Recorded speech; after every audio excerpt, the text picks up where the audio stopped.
Thank you, But Tara, and thank you to the Omnext team for hosting this webinar. I am thrilled to be here with you, and I want to appreciate everyone who has joined us today for this possibly provocative topic. I come to you as an affiliate training facilitator and coach from Growth Co Professional Services, and I'm zooming in with you from my home office in Maynard, Massachusetts, about 40 minutes due west of Boston, Massachusetts, our capital. And our little river town is known, as put on the map, so to speak, historically as being the world's global headquarters for Digital Equipment Corporation, DEC, back in the day. So some of you may recognize that term, that wonderful company. I want to respect everybody's time, so I suggest we go ahead and start. I want to be straight with you, which is a good conflict management skill. I didn't originally plan to kick off this webinar the way I'm going to right now. This Given our topic, I decided that it would be I would be remiss if I didn't just acknowledge the escalating levels of unhealthy, destructive, escalating conflict that really is going on in our world right now. We're seeing warfare and political assassinations, violent ideological polarization, right? And in many areas, fear and hate are really overshadowing humans' ability to reason, to seek mutual understanding, to demonstrate respect, and to peacefully coexist. And it's those things that have led me to feel committed to doing what I do for a living. So my intention is to plant seeds of inspiration around how you experience conflict in your day-to-day work life. It's also my hope to contribute to your confidence, your motivation, and your know-how in strategically incorporating constructive conflict management practices into your workplace. As Tara said, as you have questions, please pop them into the Q&A, and I'll address those in the last 10 to 15 minutes of this webinar. So let's move on to our objectives, shall we? We'll start by talking about what exactly conflict and conflict management is. So we'll do a little bit of grammar. It is also my goal to help you understand what the true hard costs and consequences of unmanaged or poorly managed destructive conflict can have in the workplace on individuals, teams, and organizations at large. At the same time, what we'll do is look at a side-by-side comparison and explore the distinctions between what I refer to as healthy or constructive conflict on one hand and unhealthy, destructive on the other hand, as well as drive home the understanding of why exactly this matters, why it is so important. And finally, I'll leave you with a few tips that you can ideally put into play immediately after the webinar as a catalyst for bringing strategic conflict management into your workplaces.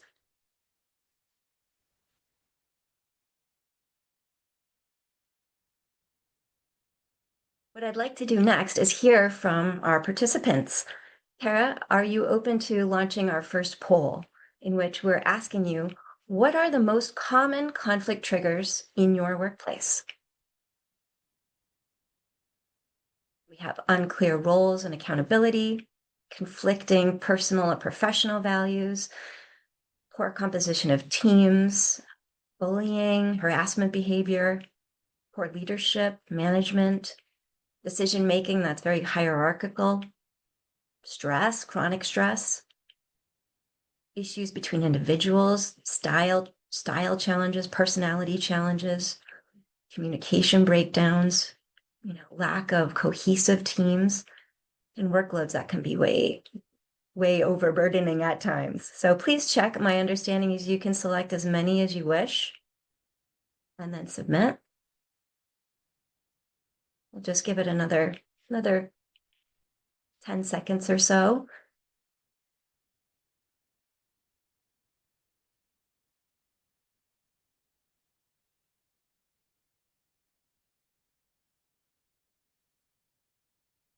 Tara, you're welcome to go ahead and close the poll. We'll take a look and see what folks are saying. Aha, all right. So we've got, looks like by far over 50% unclear rules, and perhaps vagaries around who is accountable for what. Very, very common. Second and third in line, it looks like a tie between unsatisfactory leaders, managers, and decision-making that tends, my guess is perhaps a bit of overuse of hierarchical decision-making versus more collaborative resourcing and decision-making. And we see personality, style clashes, and then coming in with workplace stress, the values and team composition around 14-15%. So this is a very common distribution. I am happy to see that we don't have any respondents who selected harassment or bullying. So I'm hoping we're doing a bit better in our respective organizations on that topic.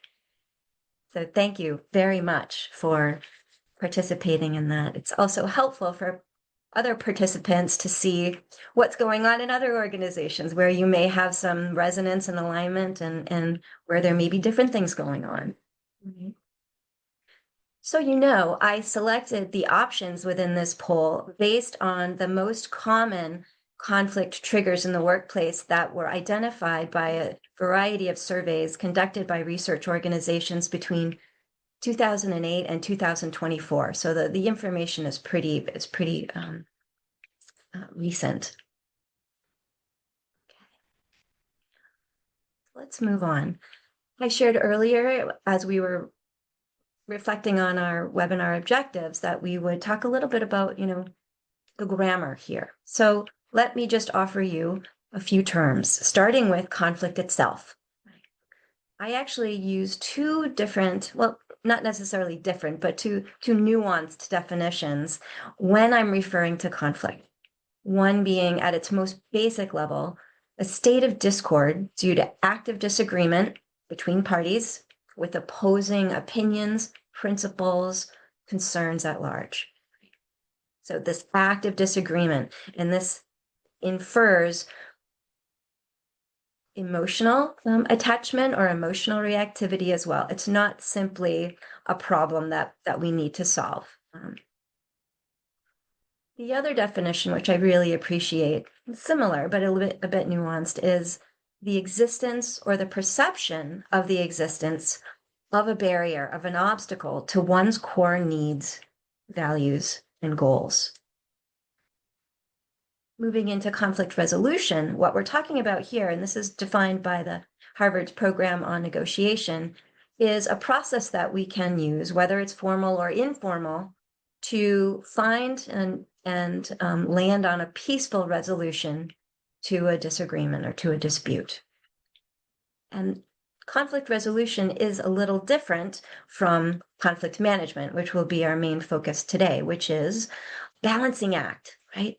It's the way in which, on one hand, we try to limit the harmful, the unhealthy aspects of destructive conflict, while at the same time improving and increasing the positive aspects of conflict, which are intended to enhance learning, enhance growth and development, and overall group outcomes and results.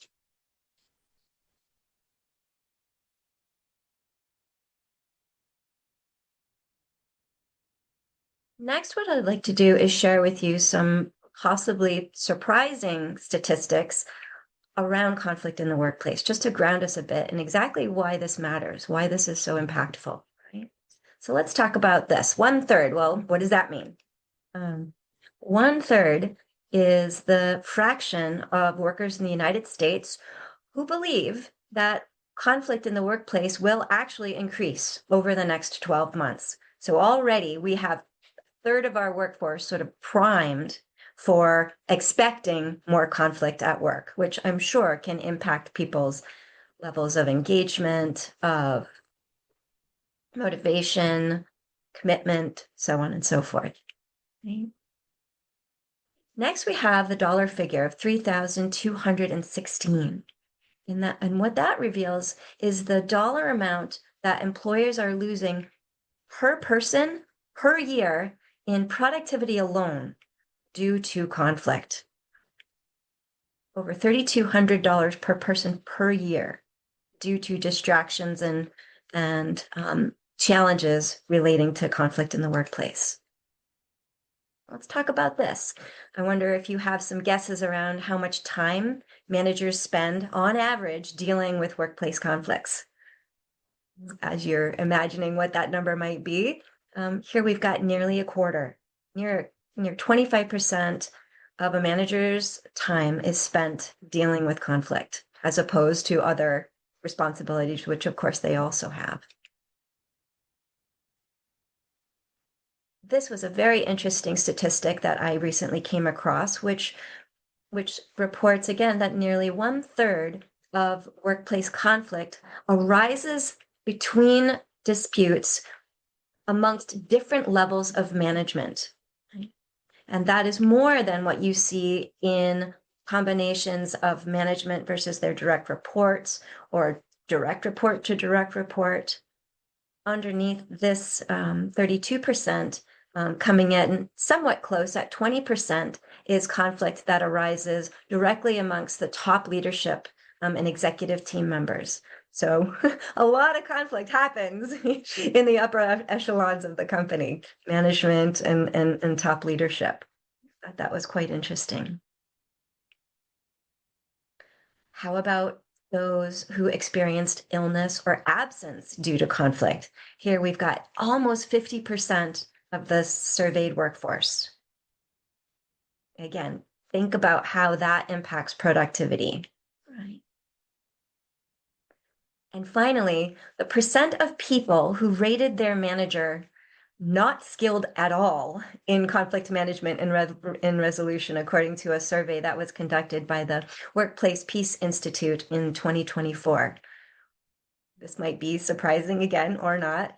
We've got, again, almost 50%. We've got 40% of respondents assessing their managers as not skilled at all in conflict management. So that goes to show you something about the importance of what we're talking about here, the skills, the processes, the practices, the commitment to constructive conflict management is sorely lacking. So as I take a moment and have you take in these numbers, I will then move on to another very interesting and revealing statistic, which is the number one trigger of workplace conflict. So think about what that might be. I will share with you that I didn't explicitly list this particular one in the poll that you just completed. Okay. So the big reveal here is lack of trust at a whopping 73%. Lack of trust, perhaps even moving all the way to mistrust or distrust, is the number one driver of workplace conflict. When I learned of this statistic, I immediately thought of a quote stated in the book, The Thin Book of Trust by author Thomas Feltman, who said, and I quote, "The disaster of distrust in the workplace is the strategies that people use to protect themselves, which inevitably get in the way of their ability to effectively work together." Right? So just think about how that lack of trust, that sense that I cannot trust what is important to me with somebody else, how that manifests in the workplace as far as behaviors, attitudes, communication, actions, so on and so forth. And this number was trailed by personality and style clashes at around 70%, and then lack of clarity around roles and accountability, which I remember were also two of those poll selections that were on the higher end there in our poll this morning. And so speaking of that lack of trust, and I'll repeat that quote one more time because it refers to this next number, which I've put on the wall for you. The disaster of distrust in the workplace is that the strategies people use to protect themselves inevitably get in the way of their ability to effectively work with one another. So what is this number here that I'm showing you? 2,067,784,593. Well, what this refers to is the collective daily loss that US organizations face from reduced productivity and absenteeism due to incivility. And I'm seeing this focus on incivility more and more, I would say, even just in the last few years. But when there is a lack of trust and conflict emerges, right, so incivility, behaviors that can be assessed as an incivil, as disrespectful, right, certainly could be a symptom of that lack of trust and a conflict trigger, as well as a symptom of historically unresolved conflict. That's why I think this figure is so important.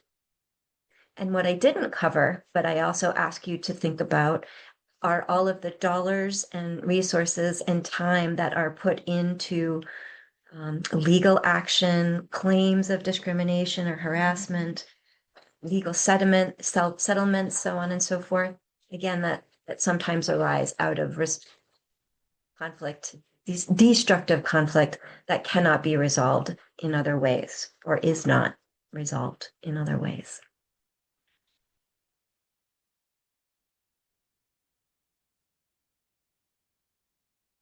Here I'm going to start a side-by-side comparison to give you a real visceral sense of what destructive conflict looks, sounds, feels like in the workplace as compared to constructive conflict. I think these distinctions are very important to understand to truly enhance your awareness of just, again, how important this is.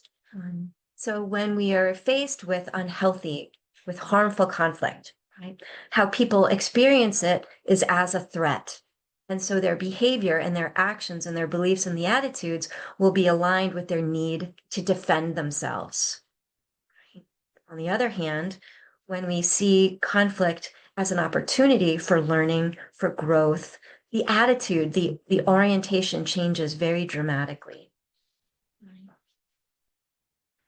Unhealthy conflict is often that which has been avoided or ignored, and that causes escalation of conflict because it's not being addressed. So it grows and simmers on the pot, so to speak, and pretty soon, before you know it, it's boiling over. And at that point, that conflict is indeed really chaotic and hard to manage.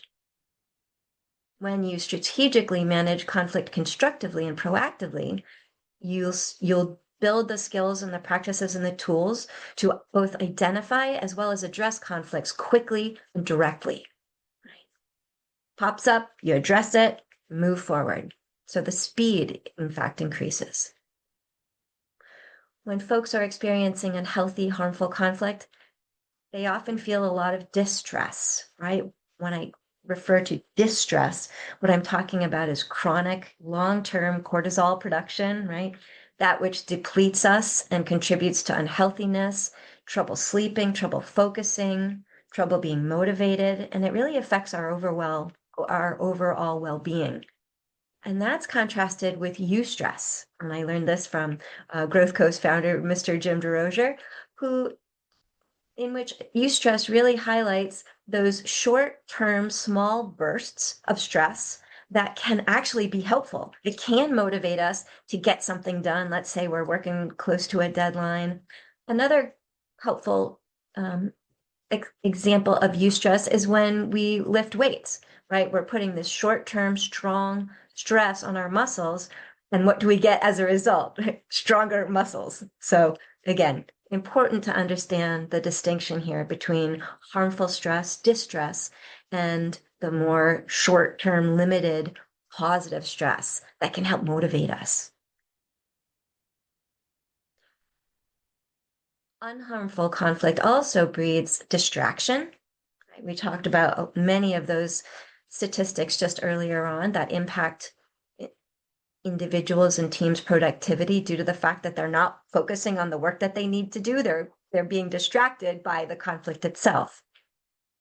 When we manage conflict constructively, the efficiency based on the skills and the processes and tools that we use immediately minimize that distraction, and therefore eliminates or minimizes the productivity impact, right? Now, as conflict is not effectively addressed and escalates, a very, very common response is for it to move from focusing on that which originally triggered the conflict, kind of the issue, to it becoming personal between people. And that is a sure sign that conflict has flipped from helpful to unhelpful, right? In constructive conflict, whatever we're trying to work through stays focused on the issue or the problem at hand. It does not become a clash of blaming and finger pointing. It stays focused on that which we can work through. Communication, of course, starts to become guarded. Information is not as willingly shared. Whereas when we handle conflict productively, we enable and invite and encourage communication to continue to flow, even in moments of discomfort, because we have the trust that no matter what, even with very strong disagreements from side to side to side, perhaps, that we can still talk about it. So the flow of communication continues, and information is not guarded or withheld. It's freely shared, which is one of the ways in which we can most effectively manage and eventually resolve most conflicts. Again, back to destructive conflict, we often will develop our beliefs and then take action against those beliefs based on assumptions that we make about the person, the other party in the conflict, or about the situation. Assumptions being simply that which we accept as true without evidence. And we all know what happens when we make too many assumptions, right? In constructively managed conflicts, we take action, we develop our beliefs, and we take actions based on learning and understanding. I have a few more here, right? Let's talk a little bit about artificial harmony. This is something that was coined by researcher and author and consultant Patrick Lencioni of the famed The 5 Dysfunctions of a Team. And he refers to artificial harmony as essentially a coping mechanism that teams and individuals will use to avoid conflict. So it's a symptom of conflict that people are unwilling to address directly. And so instead of addressing it and perhaps feeling a little bit of discomfort in the moment, instead there's this sort of peanut butter approach of fake, of artificial congeniality. Right? And unfortunately, what happens when that occurs is it breeds distrust and it breeds resentment. Right?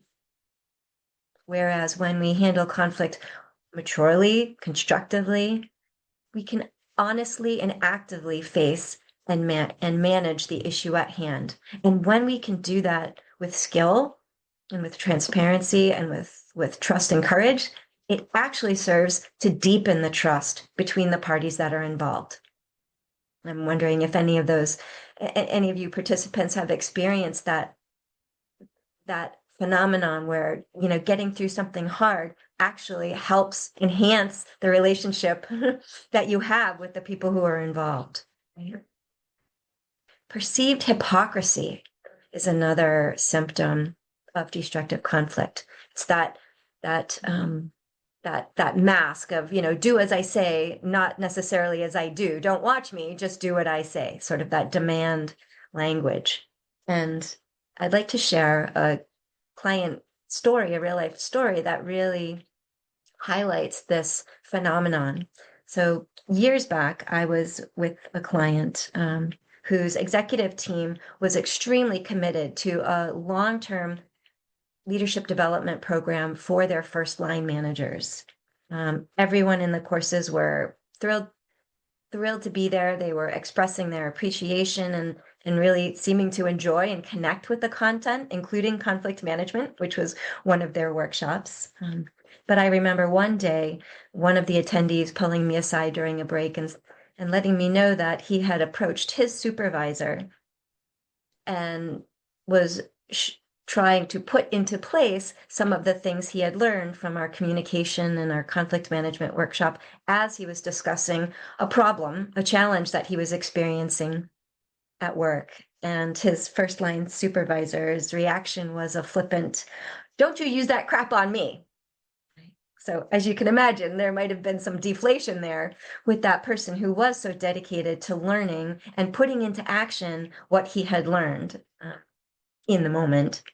Thankfully, he didn't take it to heart. I think he understood that his supervisor in that moment was experiencing some significant distress. And so there was a bit more reactivity than thoughtful response there. And he also followed up by thanking me and once again expressing his gratitude for what he took from those conflict management workshops.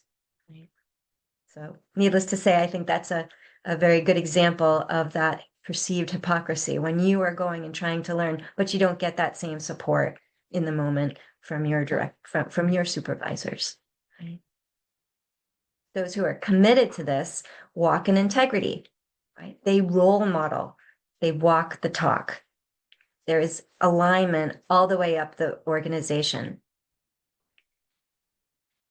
Destructive conflict also escalates or allows conflict to escalate to the point of individual contests, where people's approach and orientation shifts from I want to get through, we need to solve this problem, we need to solve this conflict, to I need to win, or we need to win, which is very much a win-lose approach to conflict. And oftentimes when conflict has escalated that far, first of all, it has become personal. And secondly, people start staying stuck in their own fixed positions rather than really leaning into what really matters most about this situation, right? Their interests. So they stay stuck in their positions, those specific strategies that they want. On the constructive side, our best ideas prevail. It's not about me, it's not about you, it's about the best ideas that win, and that we stay committed to collaborating on shared needs. Right? What is it that I'm looking for? What interests am I seeking to enhance or achieve? And I own and respect those needs, those wants, those interests that my conflict partner also require. I shared some statistics with you earlier about increased absenteeism and undesired turnover, right? So let's talk about people leaving organizations and how much that costs when it is undesired versus constructively handled conflict, which actually builds that motivation, builds the trust, and therefore results in retention of your key talent and preservation of your IP and your knowledge. From a cultural perspective, chronic, destructive, unmanaged, or poorly managed conflict really develops a culture of alienation, kind of fighting for your own, covering your own, what. It's not necessarily a really happy place to work when that is the environment, those are the conditions of the culture. Whereas when you appreciate strategically managing conflict, that contributes to a thriving, welcoming, resilient, and learning culture. Right? And then at the end of the day, if you can't satisfactorily manage or resolve conflict, you stagnate. The organization stagnates. So take a look at the bottom line. What are your outcomes? What are your results? Sometimes as an organization, you end up just trying to fight to survive, right? To keep what market share you have. Whereas constructively managed conflict really leads to a culture and to an organization that embraces innovation through that work to achieve mutual understanding, to hear different perspectives and opinions and understandings, and that contributes to the growth of the organization.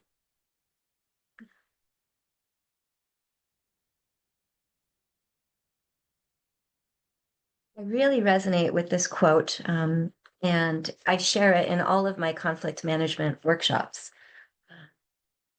More often than not, many people who originally participate or who select, willingly select to participate in coaching or workshops on this topic of conflict management end up having or approach with a discomfort around conflict itself. So they tend to have habits of avoiding conflict because it's so uncomfortable. Right.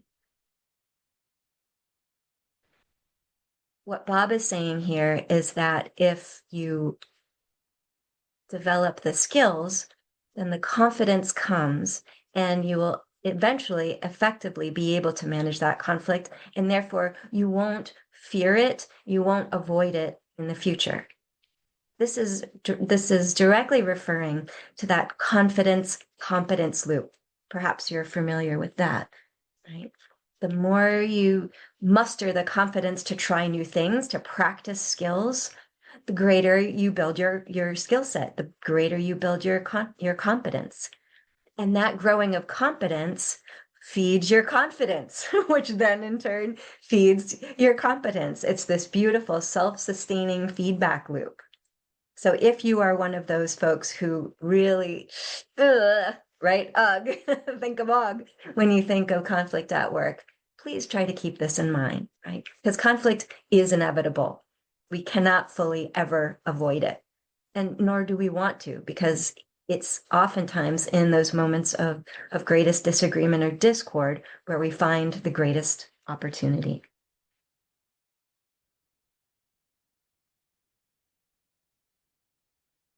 So speaking of confidence and competence, let's move into my first practical suggestion for catalyzing constructive conflict management in your organization. Right? What I'm talking about here is to know thyself. When we seek change, when we seek improvement, we must start with ourselves, with what we can fully control. Right? Once we harness and enhance that self-awareness, we can find the freedom to make more deliberate, strategic, intentional choices about how we approach and manage conflict, rather than defaulting to our habitual patterns.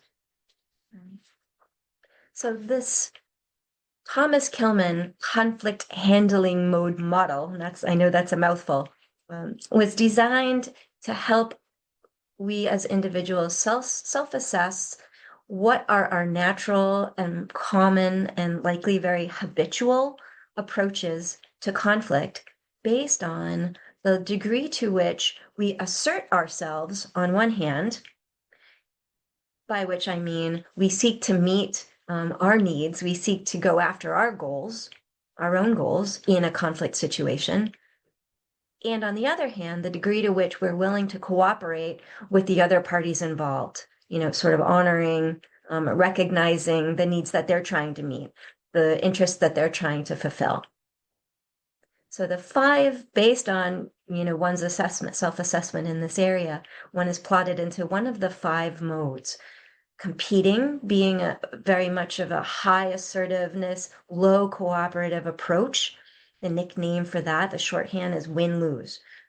Those who are in the competing mode of conflict are looking to win. They're looking to satisfy their positions, their interests. They're less concerned about what's going on with the other parties. If we move over to the top right-hand quadrant, then we see collaborating. So here we see a high level of assertiveness as well as a high level of cooperation. And the shorthand for collaborating, in fact, is win-win, because we're doing both. We're seeking to satisfy our own needs and working and being willing to help our conflict partners do the same. Midway on both axes, you have compromise. The shorthand being lose-lose. And I know that sounds negative. Why it's called lose-lose is because when you are compromising, each party involved in the conflict is giving up something. They're compromising something in order to preserve or get something else. So some of those needs, some of those wants, some of those desires are submitted, are relinquished so that you can get others. Now, while it's called lose-lose, compromising can be a very helpful strategy in certain situations, such as when you need an immediate decision, you need an immediate resolution. Oftentimes they'll call compromising a Velcro solution, something you can put in place very quickly that also perhaps buys you time, if interested, to work towards a more win-win solution in the longer term. When there's very little assertiveness and cooperation, we have in that bottom left-hand quarter the avoiding conflict handling mode. Now, again, avoiding can at times be a strategic approach to conflict under certain circumstances. And the nickname or the shorthand for avoiding is withdrawal, which means I'm not going to play in this conflict sandbox right now. Right? I'm going to avoid it. I'm going to withdraw. I'm not going to participate. And there may be times where that, again, is quite legitimate, such as you know that things will resolve themselves in a short period of time, right? Or it could be that you need to buy a little bit of time so that you can get more information, perhaps do more homework, perhaps have a few more conversations before you're kind of willing to get into the ring, so to speak. What I will highlight is that of any of these approaches to conflict, avoiding can be chronically leveraged when people are severely uncomfortable with any kind of conflict, and it becomes a coping mechanism. So I just want to keep that in mind. Right. And finally, on the bottom right-hand side, high level of cooperation, low assertiveness. What we're talking about here is accommodating. We are deliberately saying, okay, my conflict partners are, I'm going to support them getting what they need out of the situation at the cost of my own. Oftentimes we find ourselves accommodating customers, for example, if the importance of the longer term relationship is at risk. So none of these approaches are inherently right or wrong. The beauty of this model is to understand the context of the situation and to deliberately and strategically make decisions about the best way to go based on the nature of the situation, the nature of the conflict, and the people involved. So you knowing yourself, what are my natural tendencies, perhaps also identifying what are the natural approaches, most common approaches of your conflict partners. And rather than, again, just falling to your habitual approach, really being thoughtful about what might be the best way to go, depending on the needs of the situation and the people involved.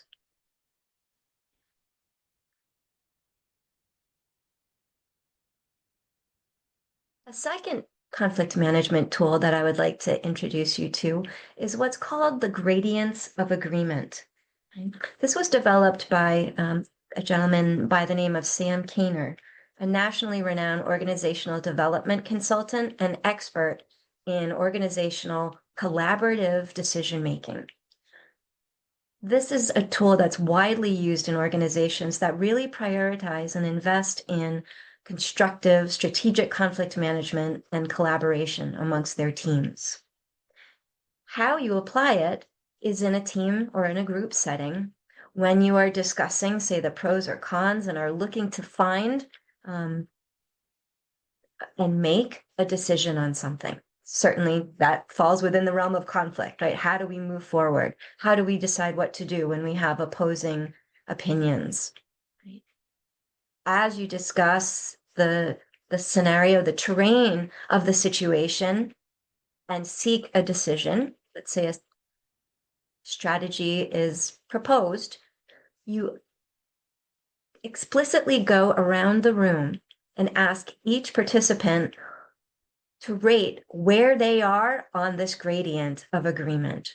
Number 1 meaning 100%, let's go right now, I have 0 objections, all the way to 8, which is a veto. Like there's no way. And you know what? that I am going to support this. We need to start over. But by hearing where each person stands on the topic at hand, that promotes transparency. It supports people being honest, vulnerable, perhaps, and it engenders psychological safety, which is that sense, that environment, those conditions in which people feel okay to share their truths, to share what's really going on for them, rather than withholding it and then perhaps breeding resentment because what happened, they didn't have a say in, or they vehemently disagreed, for example, but they didn't speak it out loud. So asking each participant in the group, in the meeting, to rate where they fall allows a springboard for follow-on discussions. So if someone is, say, at a number 5, I don't quite well enough understand the situation to be able to come down on my opinion or my decision, that would allow conversations around, okay, what do we need? Where do you need more information? Right? Where is there understanding lacking, and how can we go about that?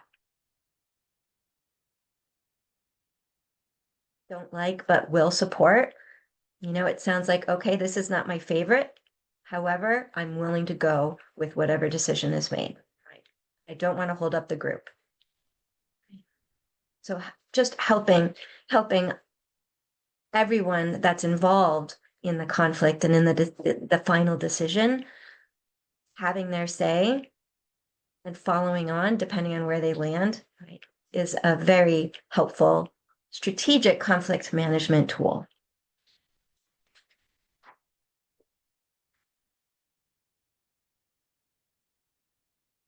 Now, before I introduce a third and final conflict management practice, I'd like to tell you a real story. A while back, I had a first-line supervisor, ironically, who was participating in a live on-site conflict management workshop, who appeared to be, typing on his phone throughout my presentation, throughout my training, and he would remain at his seat when I initiated breakout sessions, whether they were, pairs work or small group discussions. He remained sitting where he was. After a little bit of this, midway through the morning, I approached him when it was time to break out to another small group, and I invited him to join one. And he looked at me and he said, "Today, I'm a group of 1." I nodded and proceeded to facilitate the activity for the rest of the class. Interestingly, at our next break, he flagged me down, and we spoke in the hallway. And he vulnerably shared with me that he was feeling very distracted and trying to get some stuff done quite urgently because he was getting ready for surgery. Right?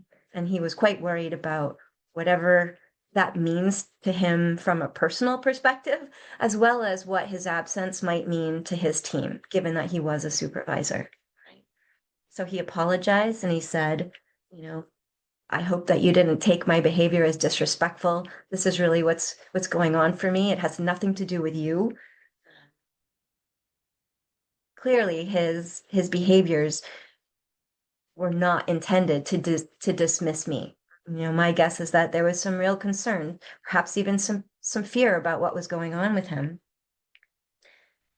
And he was compelled, with the urgency of the situation, to take care of those. So unfortunately for him, the timing of my workshop wasn't great. And yet it wasn't about me. It wasn't about a rejection of the course content. He shared vulnerably, and that contributed to my pool of meaning, how I was making sense of the situation. Instead of me just going about my day and wondering, or maybe taking it as a sign of disrespect or dismissal or rejection, he contributed, and together we created what's called a pool of shared meaning. Right? This name, pool of shared meaning, was coined by a group of researchers who co-authored a book which became a training course called crucial conversations.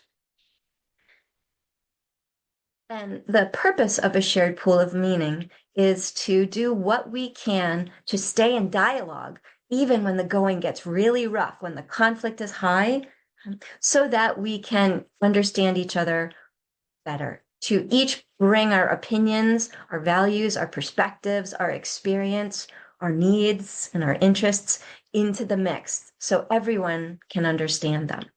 That is what that pool of shared meaning is. So the more we can deepen it and the greater that we can widen it, the better place, the better position we will be in to constructively and effectively manage through some hard times, manage through those disagreements, because we will have achieved much greater mutual understanding. That might not necessarily mean agreement, but it certainly does mean acknowledgement and understanding.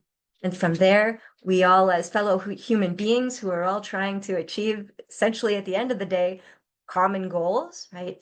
To be successful ourselves, to contribute to the success of our organizations, right?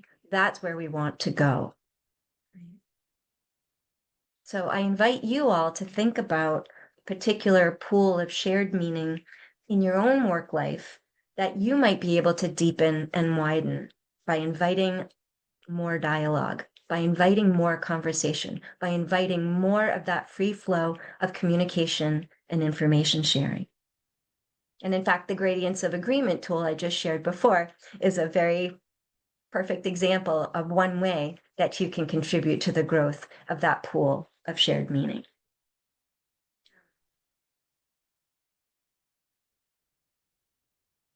Tara, what I'd like to ask you to do is launch our second poll. It's time to hear from each of you participants again, if you will, right? And the question here is, what will make, right, the greatest impact on improving your workplace's conflict management strategies, right? Again, my understanding is you can select from as many as you wish. And we'll keep this open for about 30 seconds or so.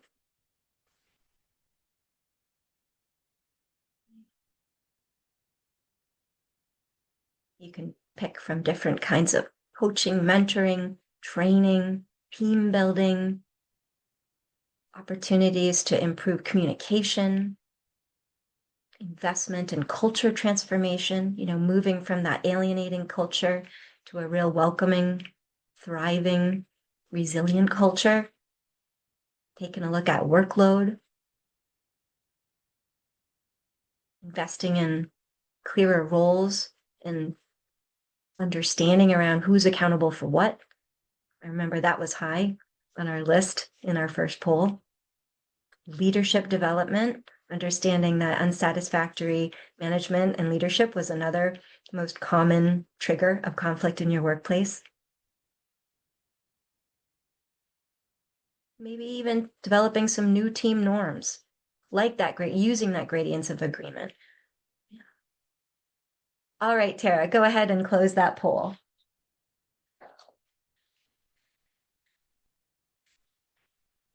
All right, I'm seeing a very interesting distribution here. A lot in right around the 50%, 40 to 50% area.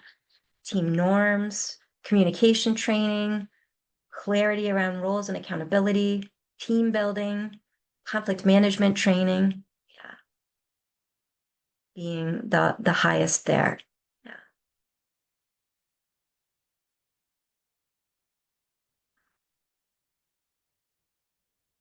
Thank you for participating in this poll. And before we move into the Q&A, I'd just like once again to thank Tara and the Omnex team for hosting this webinar. And all of you participants who have stayed with us over the last 50 minutes. Thank you for participating and for listening. At GrowthCo, we would love to hear from you. We'd love to partner with you, as we do with all of our clients, to bring workshops, coaching, consulting, and other professional development services to directly address your unique challenges and conflicts in your organizations, in your teams. So I hope to hear from you. And with that, I would be glad to open up, take a look at what questions we may have.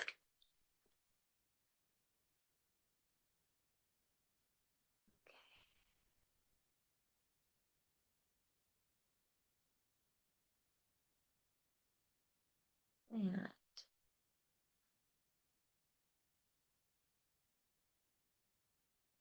I will stop sharing. Perhaps now I can see the Q&A. Here we go. Okay. So as you may develop some questions, I thought one thing that might be of particular interest to you is how to address conflict when it has escalated so high that the actual parties involved, close that, when the actual parties involved refuse to talk to one another, right? Whether it's, department to department or individual to individual. How do we handle those particular kinds of situations? And my go-to is first understanding that the higher the escalation of conflict and the more personal it becomes, the more you need to leverage fair and just processes, policies, structures, and pull in qualified, trained support to help with that. It's really important when we get to that level of conflict that parties involved feel and have the experience of being treated fairly and justly as compared to the other parties involved in the conflict. So you may want to pull in a trained facilitator or someone that's been trained in mediation. Also someone that is trusted, right? Trust being so important in this realm of conflict and how we get through conflict constructively. So these facilitators or mediators, these trusted either neutral or multi-partial parties, people that want everyone to succeed, can engage in what is often called shuffling diplomacy. It's sort of going back and forth to each partner to hear them out, to understand what are their greatest interests, perhaps moving from positions to interests. What is most important to them in this area?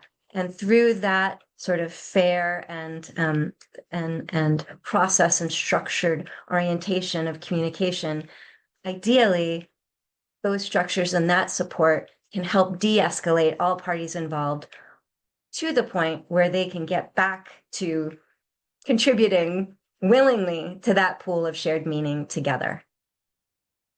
And I see we have another question here from Cedric Connor. Hi, thank you for your question. What are the strategies available to treat with conflict situations where the external environment culture, when the norms overshadow the desired organizational culture? Yeah, so thank you for that question. And I think it's very, very common, right? Where particularly with an organization that may be in transition, right? So strategies to treat conflict situations where the norms overshadow the desired organizational culture.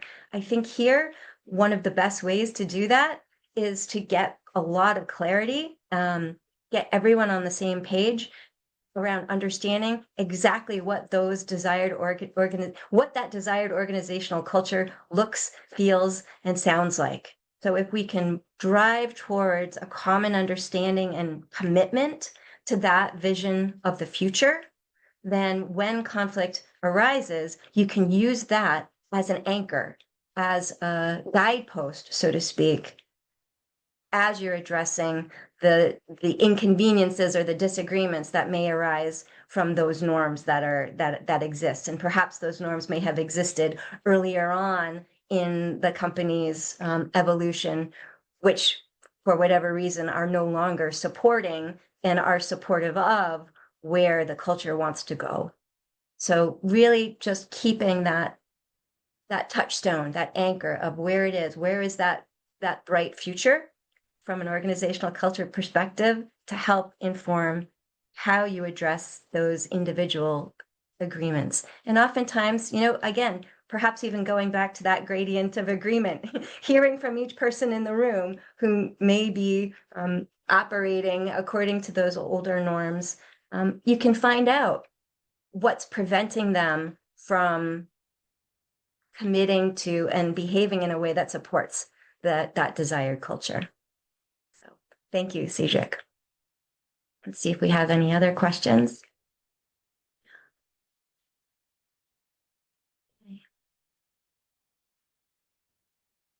Okay. Just wait a moment or so.